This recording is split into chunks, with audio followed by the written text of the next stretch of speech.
cingkrang dan cadar lu radikal, belain KPK lu kadrun. Sekarang seperti itu kan?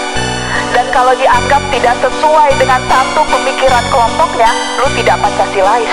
Mengklaim Pancasila sebagai satu-satunya penafsiran yang hanya berlaku di kelompoknya dan Assalamualaikum warahmatullahi wabarakatuh. Om Swastiastu, Namo Buddhaya, salam kebajikan, salam rahayu.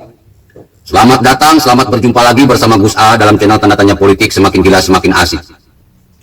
Untuk menjawab politik tanda tanya, karena di Indonesia ini banyak politikus-politikus busuk, banyak politikus-politikus jahat, banyak wartawan-wartawan busuk, banyak wartawan-wartawan jahat, banyak pejabat-pejabat busuk, banyak pejabat-pejabat jahat.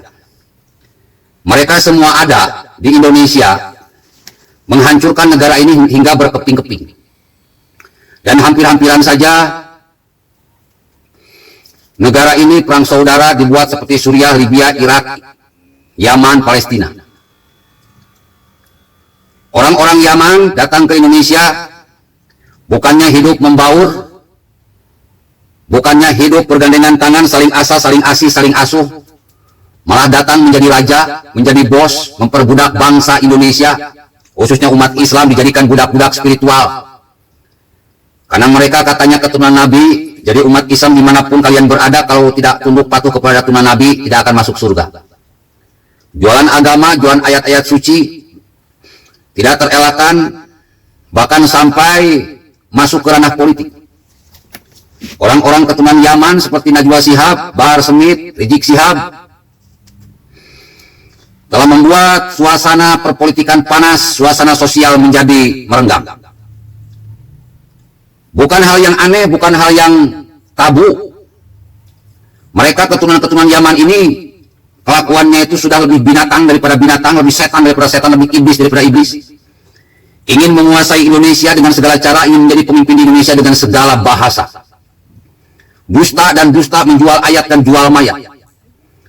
Puncaknya terjadi di Pilkada DKI 2017, di mana ketika itu seorang Ahok yang sangat diidam-idamkan oleh seluruh rakyat Indonesia, yang sangat dibangga-banggakan oleh seluruh rakyat Indonesia karena prestasi-prestasinya yang brilian, seorang non-muslim menghantarkan dunia perpolitikan Indonesia menjadi pucuk pimpinan di Pemprov DKI Jakarta, menjadi pucuk pimpinan di ibu kota negara Kesatuan Republik Indonesia, membuat mereka orang-orang Yaman ini merasa iri, merasa iba, merasa iri, merasa benci.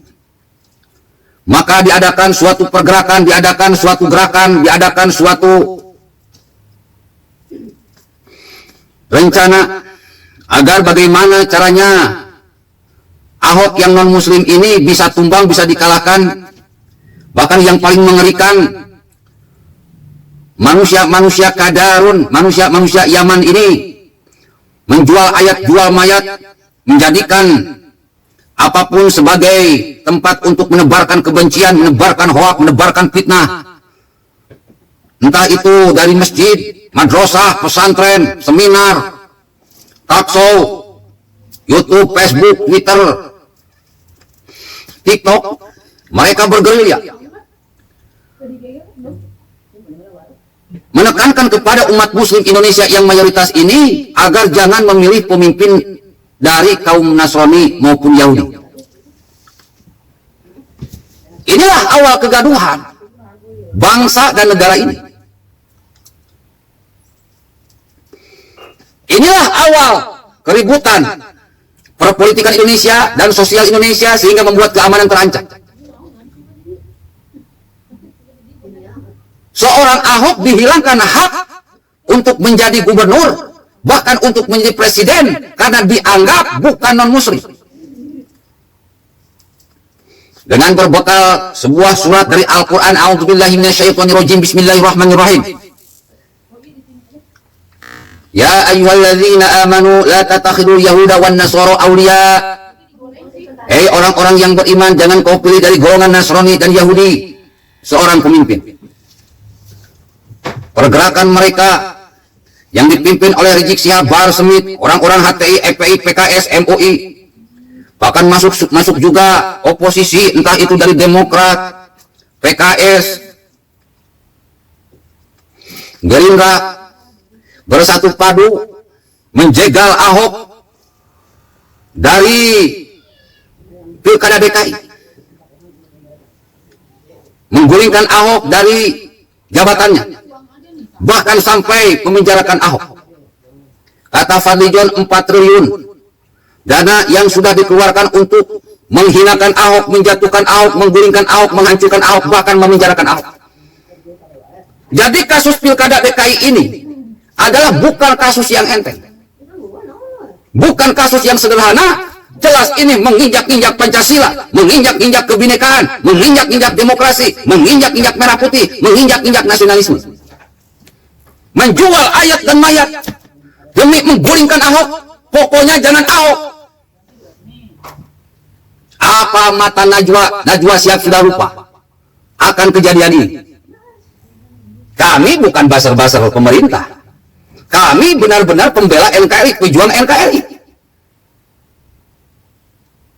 Kalau orang yang Pancasilais tidak akan menggunakan cara-cara biadab untuk meraih sebuah jabatan. Karena dalam Pancasila itu ada di kalimat terakhir keadilan sosial bagi seluruh rakyat Indonesia. Siapapun punya hak yang sama, punya kewajiban yang sama, bayar pajak yang sama, menerima bantuan yang sama, mendirikan tempat beribadah yang sama, menjalankan syariat agama yang sama. Mau jadi camat boleh, mau jadi lurah boleh, mau jadi gubernur boleh, mau jadi wali kota boleh, mau jadi menteri boleh, mau jadi presiden boleh. Suku apapun boleh jadi pemimpin di negara ini. Agama apapun boleh jadi pemimpin di negara ini. Ras apapun, golongan apapun boleh jadi pemimpin di negara ini. Tapi bangsat-bangsat Yaman ini, seperti Anies Baswedan ini, benar-benar sudah mencederai, menghancurkan, ngacak-ngacak sistem yang berlaku di Indonesia. Bahkan Rizik Syihab bilang bahwa syariat Islam harus tegak di bumi Indonesia. Artinya khilafah harus tegak di Indonesia. Jelas dong. Jelas kita yang cinta Pancasila, cinta NKRI, bersatu padu, berat sama dipikul, ringan sama dijinjing, memerangi mereka-mereka yang mengibarkan bendera khilafah.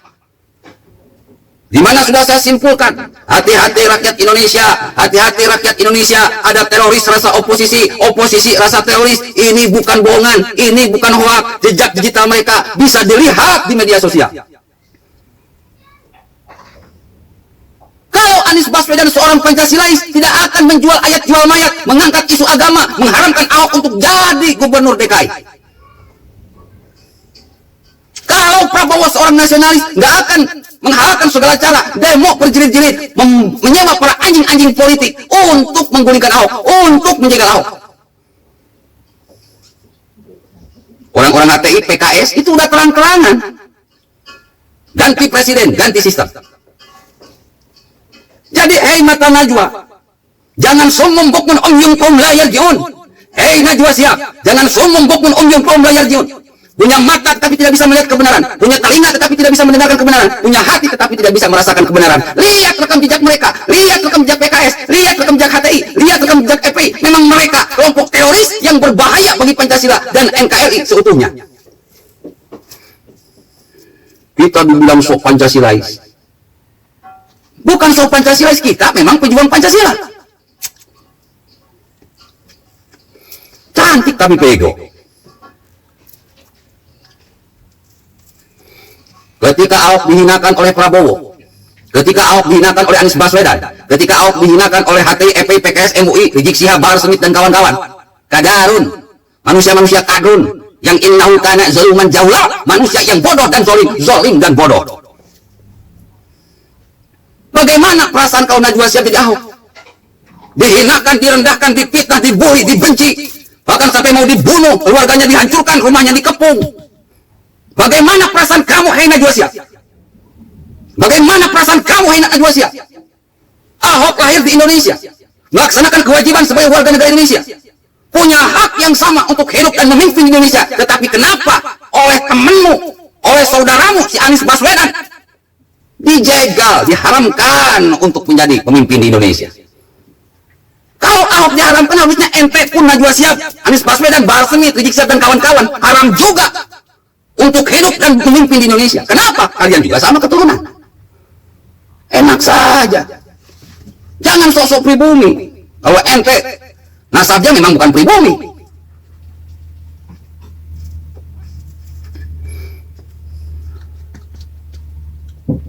Selama ini yang bikin kekacauan, keributan itu pihak kalian, dodol. Kami para pejuang Pancasila disebut komunis. Kami diam, senyum-senyum saja. Kami pejuang Pancasila disebut liberalis. Kita diam-diam saja. Bahkan kita disebut murtad, munafik, fasik, kita diam saja. Kenapa? Wong saya tidak merasa, wong kita nggak merasa, santai aja. Karena saya yakin, wa may ya'mal mithqala dzarratin khairan yarah, wa may ya'mal mithqala dzarratin syarran yarah. Orang yang baik akan mendapatkan kemuliaan, orang yang jahat akan dihancurkan. Perhatikan. Bertahun-tahun Anies Baswedan dan kawan-kawan melakukan tindakan jahat, dan jahat. Satu persatu. Kalau enggak dipanggil polisi, dipanggil Tuhan. Kita mah santai-santai saja. Kita bukan sok Pancasilais. Kita memang sedang berjuang agar Pancasila ini bisa tetap tegak di Indonesia meskipun 100 tahun yang akan datang. Manusia-manusia yang teriak-teriak khilafah, khilafah, tegakkan khilafah, yang saat ini sudah mengerikan, masif di mana-mana, menyebar kemana-mana. Ini bukan bohong. Teriak khilafah, kelakuan kayak setan. Khilafah apa? Kata Nabi, innama bu'istu liutammima makarimal akhlak. Islam itu diturunkan ke bumi untuk memperbaiki akhlak, bukan untuk bikin negara. Akhlak kayak setan. Mau jadi pemimpin di NKRI, bisa hancur lebur ini NKRI. Bentuknya boleh negara Republik Indonesia, dalamannya medan perang. Nauzubillah, tsumma nauzubillah.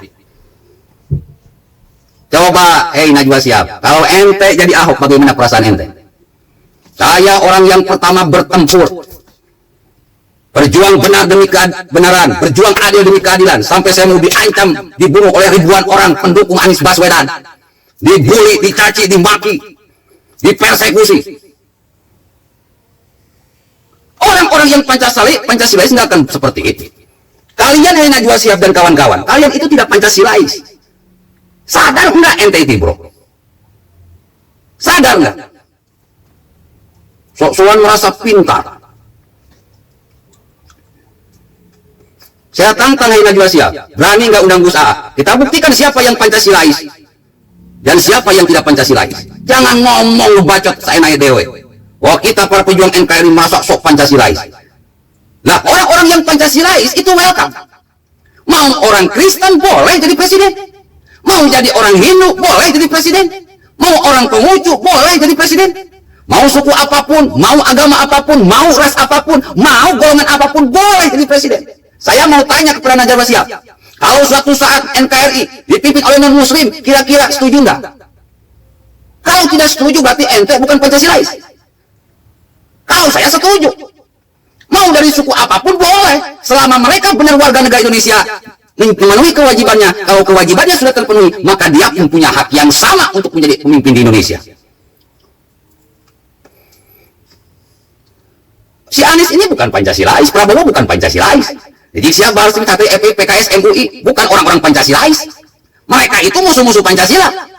Nasdem, Demokrat, Gerindra, PKS, P3, PKB, yang sekarang gabung dengan Anies Baswedan, mereka bukan orang-orang Pancasilais. Orang-orang Pancasilais itu hidup dalam perbedaan, dalam lingkaran kebinekaan. Nyawanya Pancasila itu Bhinneka Tunggal Ika. Kalau ngerti Bhinneka Tunggal Ika, pasti bisa dengan mudah menjalankan Pancasila. Kalau tidak ngerti Bhinneka Tunggal Ika, maka tidak akan pernah bisa menjalankan Pancasila. Jikalau andai kata umpama misalnya ibarat seperti contohnya, Pancasila ini adalah motor, maka Bhinneka Tunggal Ika adalah bensinnya. Motor nggak akan jalan kalau nggak ada bensin. Jadi selama ini orang-orang khilafah, HTI, FPI, PKS, MUI, mereka bukan orang-orang Pancasilais. Karena di hati mereka cuma ada satu kata, khilafah. Makanya mereka anti yang namanya Bhinneka Tunggal Ika. Pokoknya sebagai mayoritas Islam harus dipimpin oleh orang Islam dan kalau perlu oleh keturunan Nabi. Berarti kalian tidak Pancasilais dan haram jadi presiden di Indonesia. Wahai rakyat Indonesia dimanapun kalian berada, dari Sabang sampai Merauke, Indonesia ada karena rakyatnya sudah ada. Bukan pemerintah dulu yang ada, bukan presiden dulu yang ada, tetapi kesadaran rakyat Indonesia untuk hidup berbhinneka tunggal ika, dan semuanya itu tercetus dalam Sumpah Pemuda.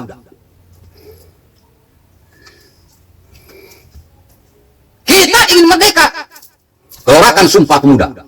Kita sekarang sudah merdeka, ingin menjaga kemerdekaan ini dan mencapai keadilan sosial bagi seluruh rakyat Indonesia, maka gelorakan Sumpah Pemuda Jilid 2. Orang-orang yang pernah terlibat dalam kasus penggulingan Ahok, penjarakan Ahok, jangan dipilih di Pilpres 2024. Partai-partai yang terlibat dalam penggulingan Ahok, penjarakan Ahok, menghinakan Ahok, jangan dipilih di Pilpres 2024. Penjahat, jangan dipilih jadi pemimpin. Orang yang tidak Pancasilais, musuh Pancasila, jangan dipilih jadi pemimpin. Masih banyak orang-orang yang baik, yang pantas untuk jadi pemimpin, di mana mereka benar-benar berjiwa Pancasila, hatinya Pancasilais, pemikirannya Pancasilais, lisannya Pancasilais, perbuatannya Pancasilais. Orang seperti itulah yang pantas jadi pemimpin Indonesia, baik jadi wali kota, bupati, gubernur, menteri, bahkan presiden. Assalamualaikum warahmatullahi wabarakatuh.